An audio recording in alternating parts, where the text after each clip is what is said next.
दोस्तों, कैसे हो आप लोग? उम्मीद करता हूँ आप लोग अच्छे होंगे और अपनों का भी ख्याल रख रहे होंगे। फिर से आ गया हूँ ये कहानी को लेकर story by Rahman YouTube channel पर। तो आज की कहानी जो है तेलंगाना का राजधानी हैदराबाद से है। हैदराबाद में ही 18 अगस्त को एक ऐसी खबर सामने आता है जिसमें हैदराबाद से लेकर पूरा तेलंगाना में टहल उठता है, क्योंकि इस घटना में एक 10 साल की बच्ची का मौत होता है और मौत बड़ी ही दर्दनाक तरीके से उस लड़की को मारा गया था। वो लड़की जो है उसी के घर में लहूलुहान पड़ी हुई थी। अब उस छोटी सी बच्ची को 20 से 21 बार चाकू से वार करके मारा गया था। अब एक छोटी सी लड़की है 10 साल की, 10 साल की लड़की को चाकू से इतनी बार स्टेप किया गया, इतनी बार चाकू गोदा गया, जिसके चलते लड़की का जो है मौके पर ही मौत हो गया था। उसके बाद ये खबर जो है एकदम सनसनी की तरफ फैल चुकी थी तेलंगाना और पूरा हैदराबाद तो एकदम। उसके बाद पुलिस आती है, कई सारे टीमें बनाता है और डॉग स्क्वाड आता है, फॉरेंसिक टीम आते, तमाम तरीके का टीमें तो बनाता है। लेकिन पुलिस को ये पूरा सच्चाई जानने के लिए 4 दिन तक लगातार कोशिश करने के बाद पूरा सच्चाई सामने खोल कर आता है और इसमें एक 14 साल का लड़का पुलिस के हत्थे चढ़ जाता है। वो लड़का पुलिस के साथ साथ परिवार के साथ साथ ही रहता था। पुलिस जो भी सवाल कर रहा था उसका जवाब दे रहा था। कई मरतबा उस लड़का से पूछा गया, लेकिन आखिरकार पुलिस को लगा जो भी है इस लड़का की करतूत है। अब वो लड़का से ना तो सख्ती करता था, क्योंकि वो भी एक नाबालिग है, 14 साल का लड़का है। जब उस लड़का से पुलिस अपने अंदाज से पूछताछ किया और तब वो लड़का पूरी बात मानता है और कहता है हाँ, मैंने ही उस लड़की को जान से मार दिया। जब जान से मार दिया उसने कबूल लिया। अब उसे पूछा जाता है जो आखिर तुमने ऐसा क्यों किया, क्योंकि लड़की के साथ रेप नहीं हुई थी। सबको लगेगा शायद कि 10 साल की बच्ची के साथ भी, जैसा आजकल के दौर में हैवानियत हैवान कर लेते हैं जो बच्ची को भी नहीं छोड़ता, लेकिन इस मामले में लोगों को लगा था। लेकिन जब पोस्टमार्टम रिपोर्ट आती है तो पता चलता नहीं, लड़की का रेप नहीं हुई थी। अब वो 14 साल का लड़का फिर इस लड़की को क्यों मारा था? उसका पड़ोस का ही रहने वाला होता है। तो लड़का जो बताता है, इसे सुनने के बाद हर कोई हैरान हो जाता है, जो एक इस छोटी सी चीज को लेकर। क्योंकि वो लड़का बताता है जो मैं उस घर में घुसा था और चाकू लेकर ही गया था। जब उस पुलिस ने पूछा भाई चाकू क्यों लेकर आया था, तो लड़का बताता है मुझे बैट चोरी करना था। एक एमआरएफ का बैट था उस घर के अंदर। जब उस लड़की का बर्थडे पार्टी होता है, उस पार्टी में वो लड़का आया था और उस बैट के ऊपर उसकी नज़र पड़ा था। वो बैट उसी लड़की का होता है, इसीलिए उसे वो चुराना चाहता था। चोरी के इरादे से उस घर में आते हैं। आने के बाद जब वो चुरा कर भाग रहा था, तब वो लड़की का नज़र उस लड़का के ऊपर पड़ जाता और कहता है तुमने मेरे घर में आया, चोरी किया, चोरी करके भाग रहे हो, मेरे पापा को आने दो, मैं बता दूंगी। बस इतना कहना था कि वो लड़का उस चाकू से उस 10 साल की बच्ची के ऊपर एक नहीं, दो नहीं, बल्कि 21 मरतबा वार करता, जिसके चलते लड़की का मौके पर मौत हो जाता है। ये लड़का पुलिस वाले को बताता है, लेकिन पुलिस को लग रहा है नहीं, ऐसा बिल्कुल ही नहीं हो सकता। इसीलिए पुलिस जो है पूरा तफ्तीश की, जो सच्चाई सामने आता है वही बस आप लोगों को इसी वीडियो में बताने जा रहा हूँ। हैदराबाद, और इसी हैदराबाद में के अंदर एक जगह लगता है कुकटपल्ली। कुकटपल्ली में ये घटना को अंजाम दिया गया। 18 अगस्त 2025 का दिन था, सुबह के वक्त था। अब सुबह से दोपहर हो गया, क्योंकि सुबह के वक्त सारे उस घर में 4 लोगों का परिवार होता है, पति पत्नी और उनके 2 बच्चे, एक 10 साल की लड़की जिसका नाम, जो इस पूरा घटना में जिस बच्ची का मौत हुआ उसका नाम होता है सरसा। सरसा 10 साल की होती है और उसका एक छोटा भाई है जो घर के बिल्कुल करीब में ही एक केजी स्कूल में पढ़ता था। और ये लड़की जो है 10 साल की, ये 6ठी क्लास में पढ़ाई करती थी। और माता पिता, पिता का नाम होता है कृष्णा जो एक बाइक की कंपनी में काम करता था, और माँ है रेणुका। रेणुका जो है एक नर्सिंग होम में वो काम किया करती थी। दोनों जॉब करते थे, पति पत्नी जो है जॉब करते थे। लड़की स्कूल चला जाया करती है, लेकिन जो कृष्णा है इस लड़की का पिता, वो दोपहर में हर रोज घर आता, क्योंकि जिस बाइक कंपनी में वो काम करता था घर से ज़्यादा दूरी में नहीं था, और जो रेणुका है उनके जो नर्सिंग होम है घर से थोड़ा दूर है, इसीलिए वो दोपहर में नहीं आती थी। अब कृष्णा दोपहर में क्यों आता था? दरअसल दोपहर में कृष्णा इस वजह से वो घर आता था क्योंकि उसका जो छोटा सा बेटा है जो केजी में पढ़ता है, उसको दोपहर को लंच के लिए टिफ़िन देना पड़ता था।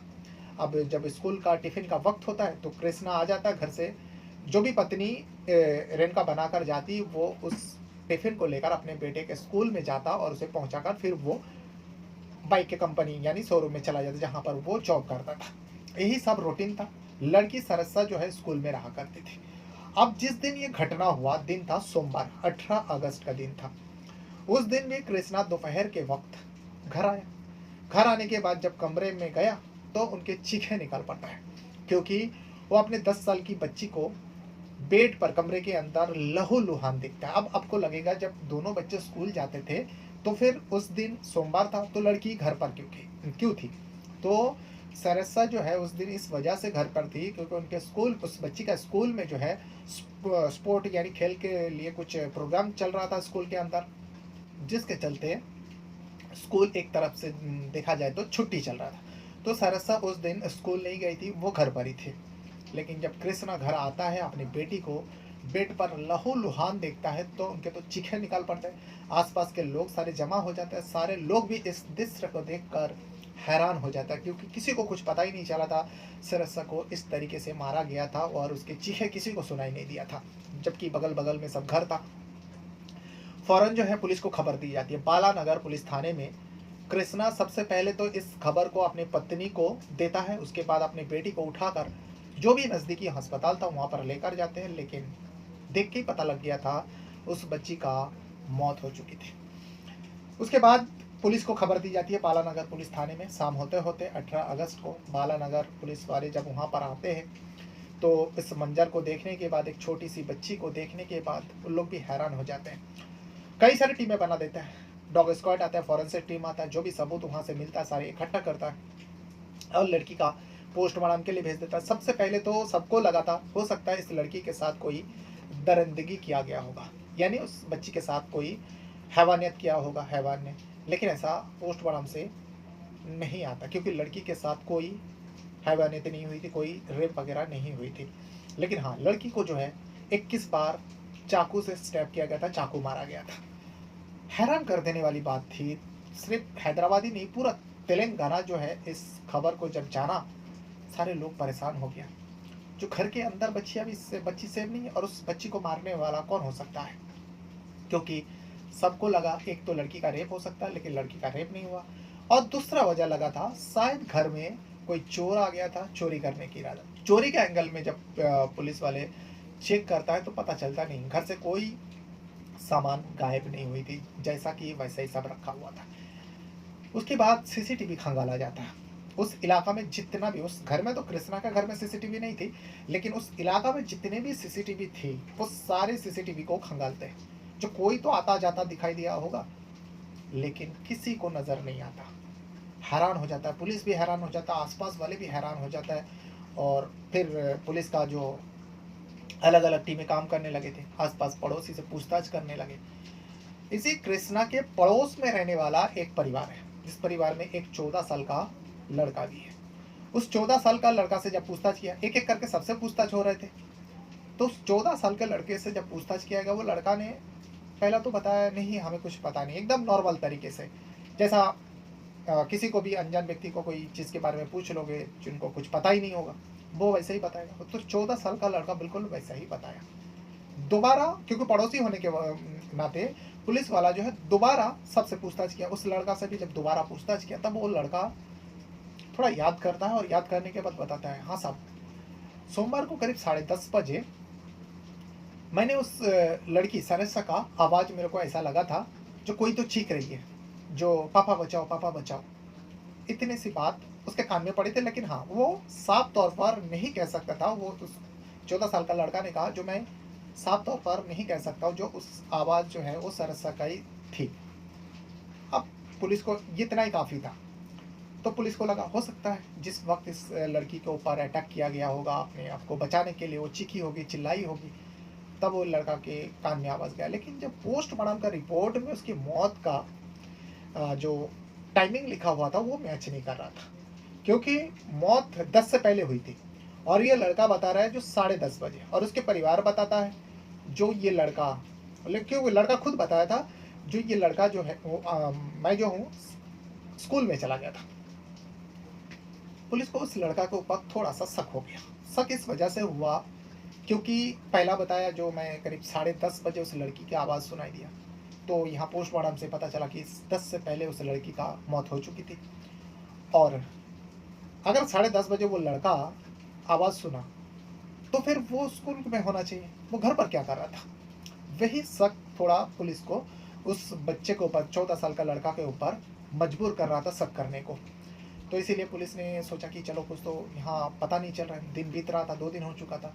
पुलिस ने उस लड़का का जो बयान है, जो बताया, उसको वेरीफ़ाई करने के लिए स्कूल में पहुँचता है। लड़का जिस स्कूल में पढ़ता था।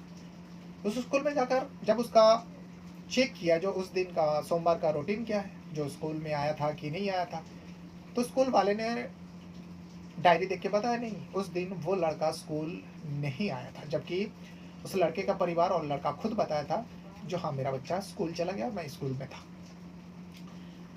पुलिस को अब इस बच्चे के ऊपर एकदम मतलब 80% शक हो गया था, जो लड़का आखिर झूठ क्यों बोल रहा है।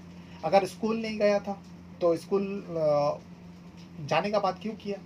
और दूसरी बात, ये जो 10 बजे मौत हुआ, पुलिस को थोड़ा सा ऐसा डाउट लग रहा था, हो सकता है आगे पीछे हो गया, वो उसने घड़ी थोड़ी देखा होगा, 10:30 बोल दिया होगा। लेकिन स्कूल जाने के बाद जब झूठ बोला, तो पुलिस को शक उसके ऊपर गहराया। लेकिन वो भी बच्चा था, नाबालिग था, इसीलिए उसके ऊपर ना तो सख्ती करता है, ना प्रेशर करके पूछ सकता है। पुलिस और भी लोगों से पूछताछ करता है। जब और भी लोगों से पूछताछ करता है, एक और बिल्डिंग में एक लड़का रहता था, नौजवान लड़का, करीब 18-20 साल का लड़का होगा। वो लड़का जो है एआई का इंजीनियर होता है। अब उससे जब पूछताछ किया गया, वो लड़का ने बताया साफ, मैं तो घर पर ही था, पूरा सोमवार को जो है मैं घर पर ही था। लेकिन हाँ, सुबह के वक्त मैंने एक चीज़ मेरे नज़र में आया था। तो पुलिस ने पूछा क्या? तो उसने कहा, उस लड़का ने कहा, नौजवान लड़का ने कहा, जो सरसा जिस घर में यानी कृष्णा जिस घर में रहता था, उस घर पर टेरेस पर मैंने किसी को, ऐसा लगा मुझे, जो कोई तो उस टेरेस पे उतरने या चढ़ने की कोशिश कर रहा था। तो मेरी नज़र ऐसा पड़ा, फिर मैंने नज़र हटा लिया। लेकिन हाँ, वो 14-15 साल का ही कोई होगा, लड़का ही है। अब जब ये बात उस एआई इंजीनियर ने कहा, अब पुलिस 100% श्योर हो जाता है, जो इसी 14 साल का लड़के का ही काम है। अब 14 साल का लड़के का माता पिता को पूछा गया, तो माता पिता ने बताया, जो सोमवार को जो है स्कूल वो नहीं गया था, क्योंकि माता पिता से थोड़ा पुलिस सख्ती किया, जो देखो आप लोग अगर कुछ जानते हो आपके बेटे के बारे में, क्योंकि हमें पता लग गया जो सरेसा का मौत के पीछे आपका बेटे का ही हाथ है, तो आप लोग छुपाइए मत, बता दीजिए, नहीं तो आप लोगों के लिए बहुत बुरा होगा। तब उसके माता पिता ने बताया, जो हम लोग नहीं बता सकते जो मेरा बेटा ने इस सरेसा को मारा या नहीं मारा, लेकिन हाँ सर, वो उस दिन सोमवार को स्कूल छुट्टी किया था, स्कूल नहीं गया था। तो उन लोगों दोनों से पूछा गया, माता पिता से, उस लड़का का, जो आखिर क्यों नहीं गया, कुछ तो वजह रहा होगा। तो उसने कहा था, उस लड़का ने कहा था, जो मेरा दिल नहीं लग रहा, आज मैं स्कूल नहीं जाऊंगा। एक चीज़ और अजीब था उस लड़का के साथ उस दिन हुआ। जो लड़का का माँ होती है, वो उसने कहा पुलिस वाले को, जो देखिए सोमवार को जो है एक अजीब सा चीज़ मैंने नोटिस किया। पुलिस वाले ने पूछा क्या चीज़ है उसका? तो उस लड़के की माँ ने कहा, जो अब तक तो लड़का, मेरा जो लड़का है, वो कहीं भी जाता, खेलता कूदता, कपड़े में गंदा लग जाता या दाग धब्बा लग जाता, वो आके उतार देता। लेकिन सोमवार को वो स्कूल नहीं गया, दोपहर के वक्त आया करीब 12 बजे। आने के बाद मैं देखी क्या, वो सीधा बाथरूम में चले गए और वो नहा रहा था। नहाने के बाद मुझे लगा वो कपड़ा बाथरूम में ही छोड़ दिया होगा। लेकिन मैं देखता हूँ कि वो जो कपड़ा पहन कर गया हुआ था बाहर खेलने के लिए, जहाँ पे भी गया था, वो पहली बार अपने लाइफ में कपड़ा को धोकर बाहर निकला था, नहाने के साथ साथ। पहले तो मैं खुश हुआ, जो अब बच्चा समझदार हो गया, खुद का काम खुद करने लगे। लेकिन जब आप लोगों ने बार बार उससे पूछताछ कर रहे, आप उसके ऊपर शक कर रहे, तो मुझे भी थोड़ा डाउट हो रहा है मेरे बेटे के ऊपर। अब माँ की बयान थी, उसके वजह से पुलिस वाले जो है उस लड़का से थोड़ा अब हिसाब से पूछताछ करता है। ना तो डरा सकता था, ना धमका सकता था, क्योंकि वो भी एक बच्चा है। आखिरकार पुलिस का मेहनत काम आता है और वो लड़का सच्चाई बताने को तैयार हो जाता है। वो लड़का बताता है, हाँ मैंने ही उस सरसा को मारा है। पुलिस हैरान हो जाता है, आखिर क्यों? घर पे से ना कोई चोरी हुआ, ना कोई उस लड़की के साथ कुछ गलत काम हुआ, तो फिर मारने का पीछे वो भी पड़ोसी, आखिर वजह क्या होगा? कुछ दिन पहले उसका बर्थडे पार्टी में भी ये लड़का आया था। तो लड़का बताता है, दरअसल मारने का पीछे का मोटिव जो था, उस घर में वो चोरी करने ही गया था। तो पुलिस ने पूछा, तुमने क्या चोरी किया? उस घर से तो कोई भी चीज़ गायब नहीं हुआ, तो फिर चोरी क्या करने गए थे? क्या तुमने चोरी के इरादे से गए थे और कुछ चोरी नहीं किया? तो लड़का बताता है, नहीं, मुझे जो चाहिए था मैं वो लेकर आया, वो मेरे घर पर है। तो उस घर पर है तो क्या चीज़ था वो? वो लड़का बताता है, दरअसल मैं एक बैट चुराना चाहता था जिस पर एमआरएफ लिखा हुआ था, और वो बैट मैंने चुरा कर भी लाया। तो पुलिस ने पूछा, तो फिर उस लड़की को मारने का पीछे का वजह क्या था? मोटिव क्या था? तुमने उस बच्ची को क्यों मार डाला? तो लड़का बताता, मैं चोरी चोरी कर कर मैं अच्छा, बैठ के नज़र पड़ा था जिस दिन वो बर्थडे पार्टी उसके वहाँ पे गया था घर पर, उसी सरसा का बर्थडे पार्टी थी। तो उस बर्थडे पार्टी में जाकर उसकी नज़र जो है उसी लड़की के बैट के ऊपर पड़ी थी और उसे वो चुराना चाहता था। अब वो प्लान करने लगा। फिर 18 अगस्त को वो उस प्लान को कामयाब करने के लिए स्कूल नहीं जाता, छुट्टी कर लेता है, और सुबह के वक्त वो सबसे नज़र बचाकर, उसको पता था कृष्णा भी काम पर चले जाता है, रेणुका आंटी भी काम पे चली जाती है, और 10 साल का जो बच्चा है वो भी स्कूल में, केजी स्कूल में पढ़ता था, वो भी चला जाता है, और सरसा जो है वो भी चली जाती है। घर खाली होगा, उसे चोरी करने का मौका अच्छा था, इसीलिए उस दिन वो छुट्टी करता है और टेरिस के ज़रिए उसके कमरे में जाता है। लेकिन जब चोरी कर कर बैग को लेकर वो वापस आ रहा था, तभी जो है सरसा की नज़र उस लड़का के ऊपर पड़ जाता है। वो कहती है, जो तुम मेरे घर पे चोरी करने आए हो, मेरा बैग चुरा कर लेके जा रहे हो, तो मैं पापा को बता दूंगी। अब वो लड़की सरसा जो इसको अच्छे तरह से जानता था, पड़ोसी था, अब जब पापा को बता दूंगी, इसने सोचा, इस 14 साल का लड़का ने सोचा, जो अरे मेरी तो बदनामी होगी, माँ बाप को पता चलेगा, मुझे बहुत मार पड़ेगी और मेरे सारे दोस्त लोग मुझे चोर कहेंगे, मेरी बदनामी हो जाएगी। इस वजह से वो चाकू लेकर गया था, उस चाकू से उस लड़की के ऊपर तब तक मारता रहा जब तक वो लड़की मर नहीं गई। अब पुलिस ने पूछा, देखो तुमने चोरी करने गया तो फिर चाकू लेकर क्यों गए थे? उसमें एक चौंकाने वाला खुलासा वो करता है, वो बताता है, जो मैं चाकू इसलिए गया था क्योंकि मुझे लौटते वक्त चोरी करके जब मैं वापस आ रहा था, मैं ये प्लान करके गया था, जो गैस का जो पाइप है उसको मैं काट दूंगा और उस कमरे में मैं आग लगा दूंगा। ये सोचकर मैं चाकू लेकर गया था, लेकिन मैं जब वापस आ रहा था तो सरसा उससे पहले ही, गैस का पाइप काटने से पहले ही जो सरसा मुझे देख लेती है और ये सारी बात कहने लगी, तो मैंने उसको चुप कराने के लिए उसको चाकू से वार करते करते जब उसकी मौत हो गई, मैं घबरा गया और मैं वहाँ से चला आता हूँ बगैर गैस का पाइप काटे। और कपड़ा इसलिए मैंने खुद अपने हाथों से धोया था क्योंकि कपड़े में खून लग गया था सरसा का। ये पूरी बात पुलिस वाले को बताता है। तो पुलिस वाले के साथ साथ उस लड़के का माता पिता और आसपास के जितना लोग हैं, कृष्णा, कृष्णा की पत्नी रेणुका, सब लोग हैरान हो जाता है, जो एक छोटी सी चीज़ के लिए इस बच्चे के दिमाग में ये सारी चीज़ खुरापात पैदा हुआ और उसने इस इतना बड़ा षड्यंत्र रचा, और षड्यंत्र रचने के बाद उस काम को अंजाम तक भी पहुंचाया था। लेकिन वो लड़की जिसने देख ली थी, जिसने बताया, जो पापा को बता दूंगी, उसके वजह से उसको मौत के घाट उतार दिया। यह वो पूरा घटना है जो तेलंगाना का राजधानी हैदराबाद में, और इसी हैदराबाद के अंदर एक पुलिस थाना लगता है, बालानगर पुलिस थाना, और इसी बालानगर पुलिस थाने में एक गांव लगता है जिस गांव का नाम होता है कुकटपल्ली, और इसी कुकटपल्ली में इस घटना को अंजाम दिया गया था। बहरहाल, अपने साथ साथ अपना परिवार का भी बहुत ज़्यादा ख्याल रखिएगा। इस वीडियो को यहाँ तक देखने के लिए आप लोग बहुत बहुत धन्यवाद करता हूँ। Thank you very much.